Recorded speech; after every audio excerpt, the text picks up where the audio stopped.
That is the remarkable thing about this. It always produces the best in everybody. That is the remarkable thing about this. It always produces the best in everybody. Greater than for 20 years.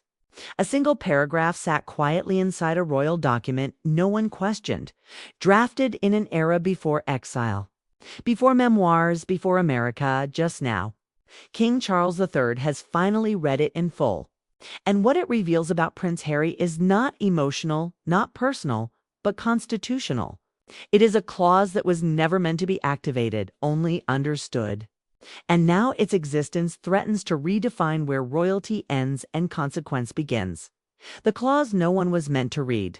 And it began without ceremony, no announcement, no confrontation, no raised voices echoing through palace corridors. The discovery happened quietly. In early spring during a routine legal review ordered by King Charles III as part of a broader effort to reassess legacy constitutional NDs. If you're using like a scanner, a Legis, if you're using like a scanner app and it's like you're gonna die, like look at this and like look at this. And we all know, I've been exploring. We all know I've been exploring that. As we know where I see, as we is they, as we see with stay, are we see, as I see with Sedai Wasqual. I can crate it with Sedals. FAW, a canoe I see with Sea Dogwe. Documents tied to royal status and overseas residency. Most of the files were familiar, carefully preserved, often referenced, rarely questioned. Until one page stopped the process entirely. It was not marked as controversial. It carried no warning label. It was not sealed or restricted. It sat where it had always sat, folded into a larger framework of contingency planning approved more than 20 years earlier. When the monarchy was preparing for a future no one wanted to imagine out loud. A future where a senior royal might leave. Not temporarily, not symbolically, but in a way that created permanent distance from the crown while still claiming proximity to it. The clause was written in restrained legal language, precise, almost gentle. It did not name names. It did not accuse. It simply described a scenario and outlined what authority the reigning monarch would retain if that scenario ever materialized. When Charles reached the paragraph, AID's presents say he did not turn the page. He read it slowly.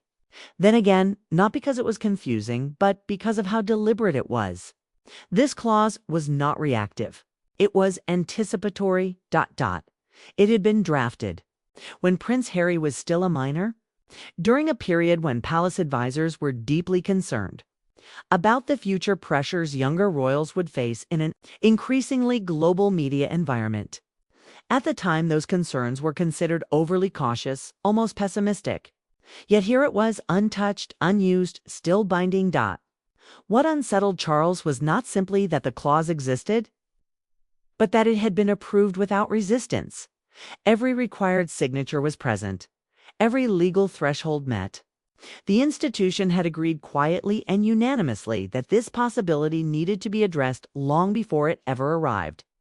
The clause outlined conditions under which royal status could be formally redefined if a senior member permanently resided abroad, pursued independent commercial activity tied to royal identity, and engaged in sustained public actions deemed damaging to the constitutional integrity of the crown.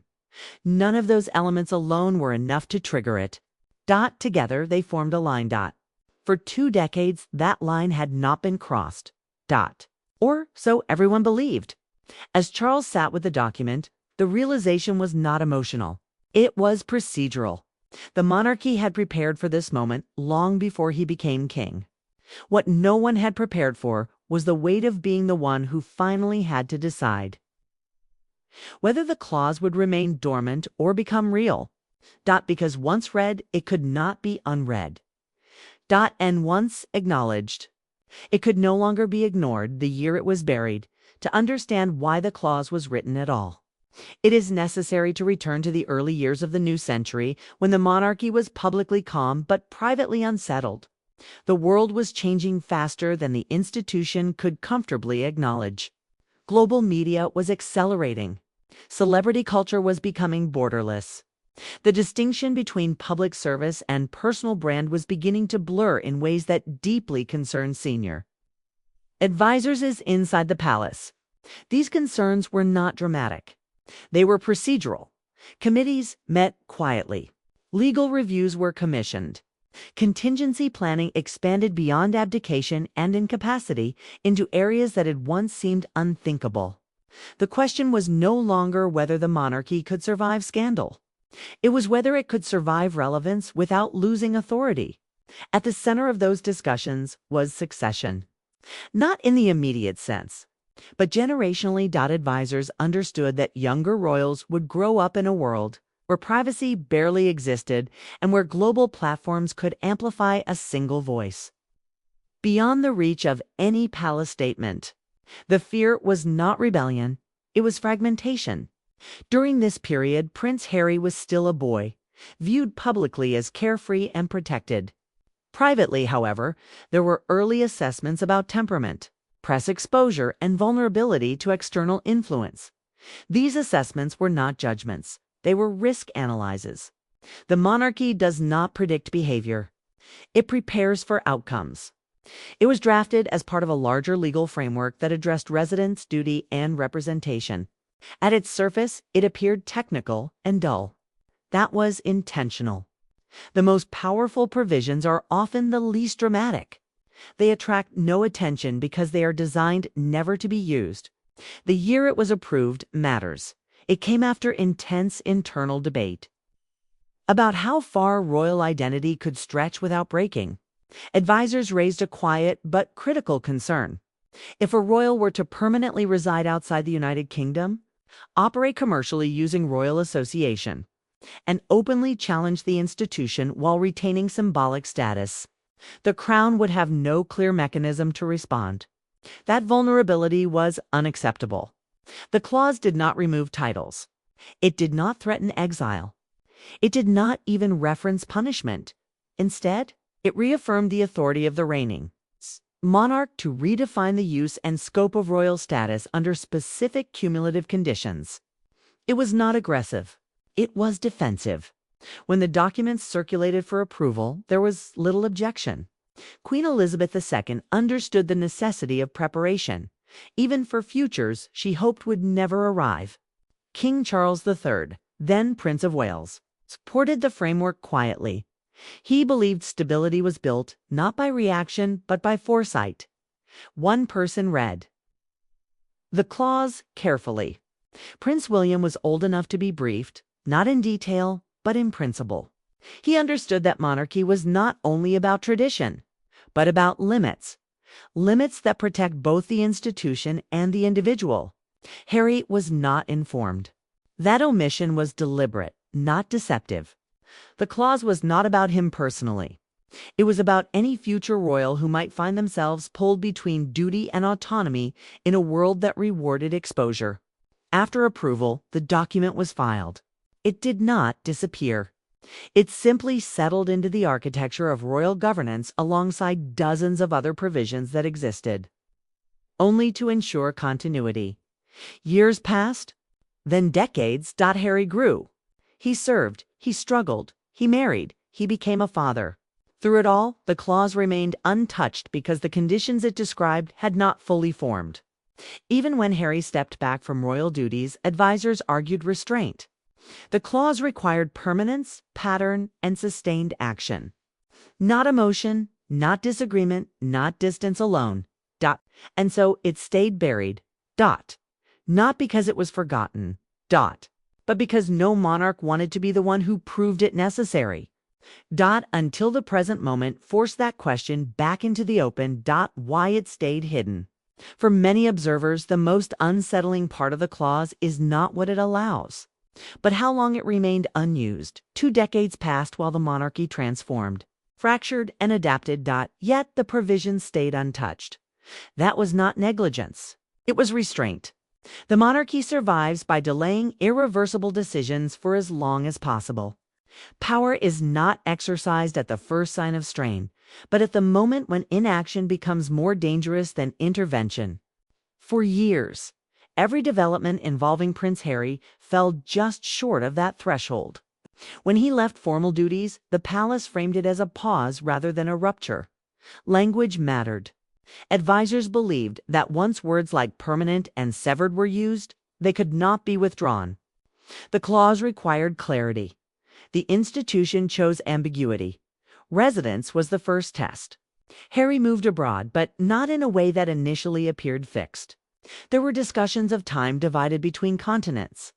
Possibilities of return were left open. That flexibility kept the clause dormant because permanence could not yet be proven. Then came commercial activity. Contracts were signed, partnerships announced, still there was caution. The palace distinguished between personal income and institutional exploitation.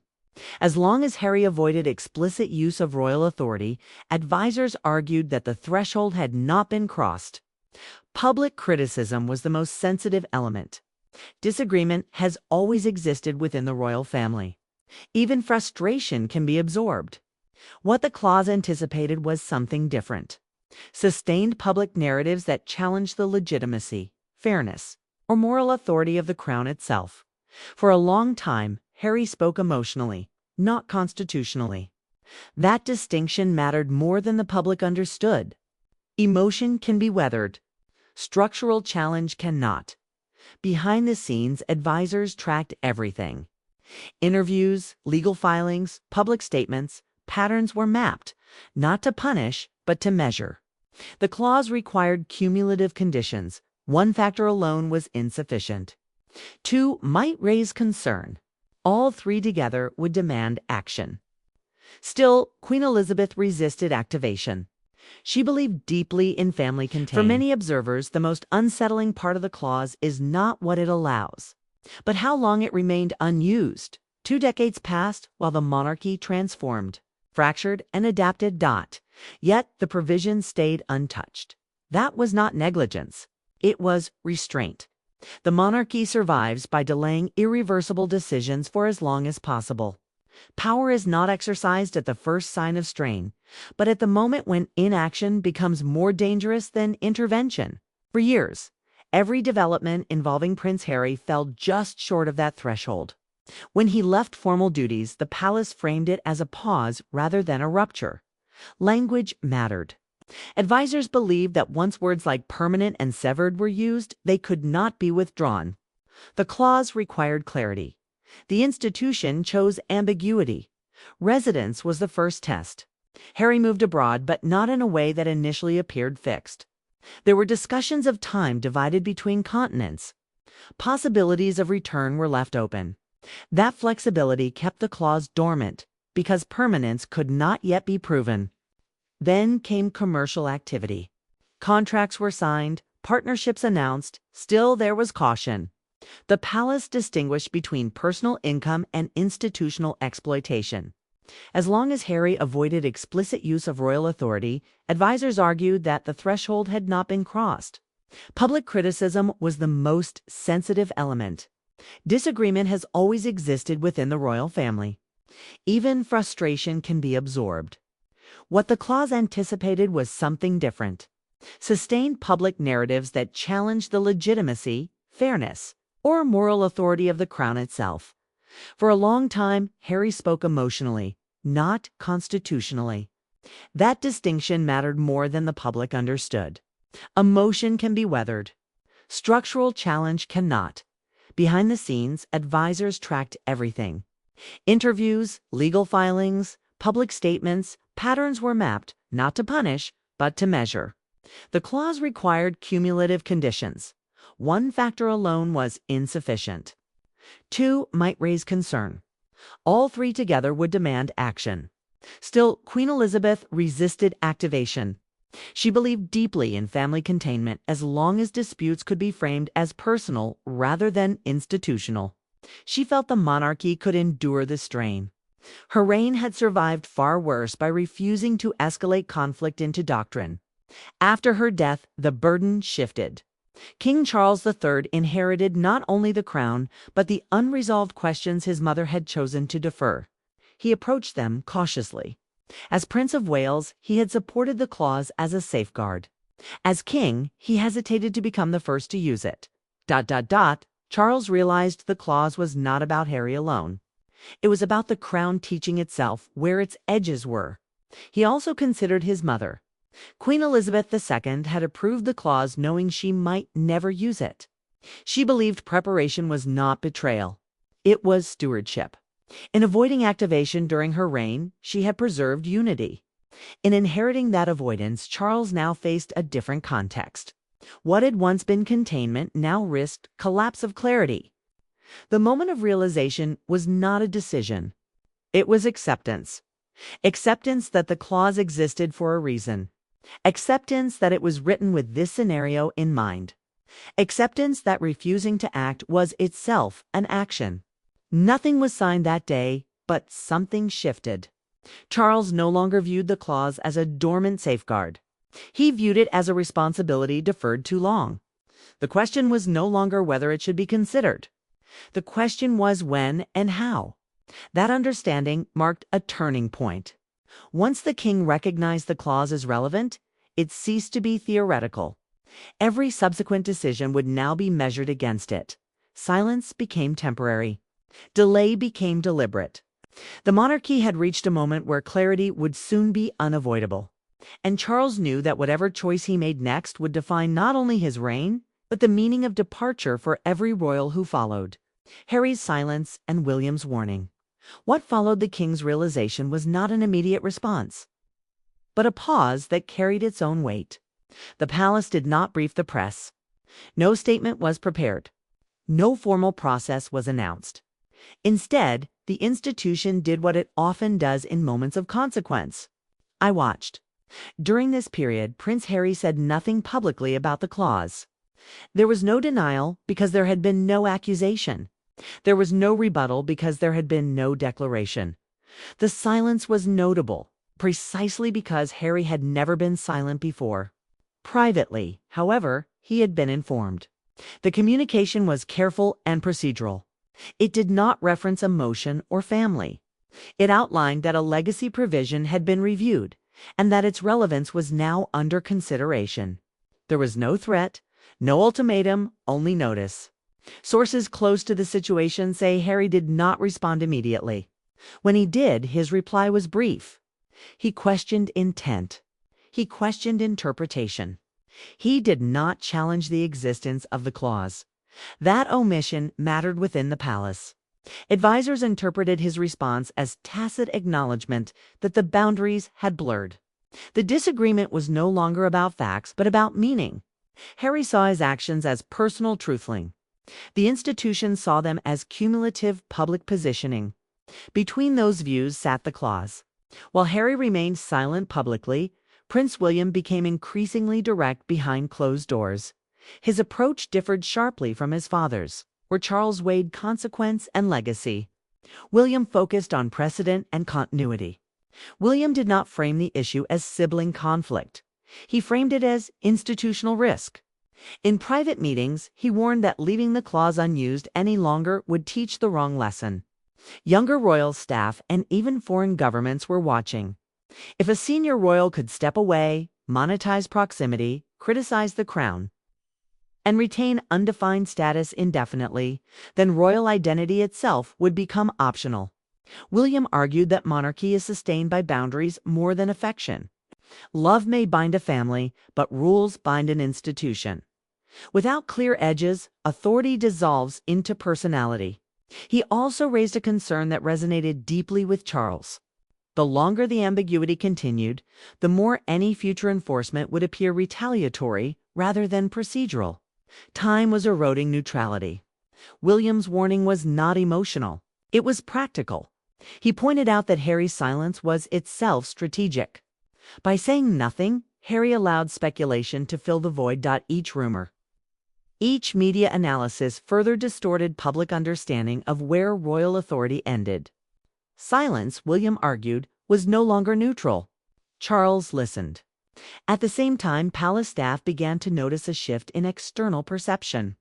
Media outlets increasingly referred to Harry as a representative voice on royal matters. Despite his separation, commentary blurred opinion with authority. Legal experts questioned whether the monarchy still controlled its own symbols. Harry's silence also revealed something else. He had built a public identity around speaking. Choosing not to speak suggested calculation. Advisors interpreted this as recognition that the clause carried real weight. If activated, it would redefine the framework through which his voice was received. That possibility changed the dynamic. The palace was careful not to provoke. No leaks confirmed the clause. No anonymous briefings framed Harry as defiant. The institution understood that escalation would harden positions on both sides.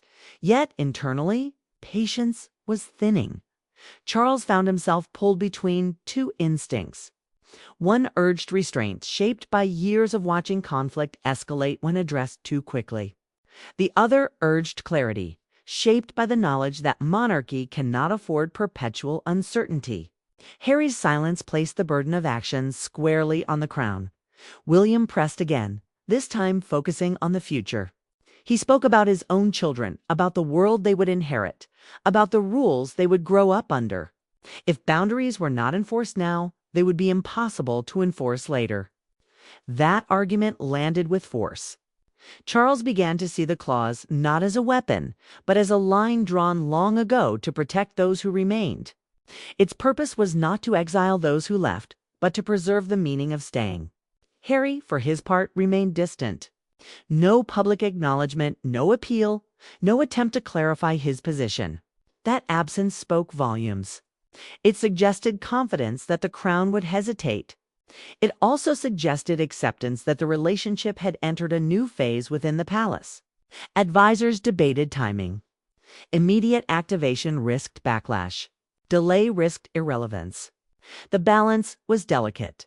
What changed the internal mood was not a single event, but accumulation. Another media project framed around royal experience. Another interview revisiting institutional harm. Another instance where Harry's voice was treated as insider testimony rather than personal perspective. Each instance nudged the situation closer to the line the clause described. William's warning became harder to ignore. He reminded his father that monarchy survives not by accommodating every departure, but by defining what departure means.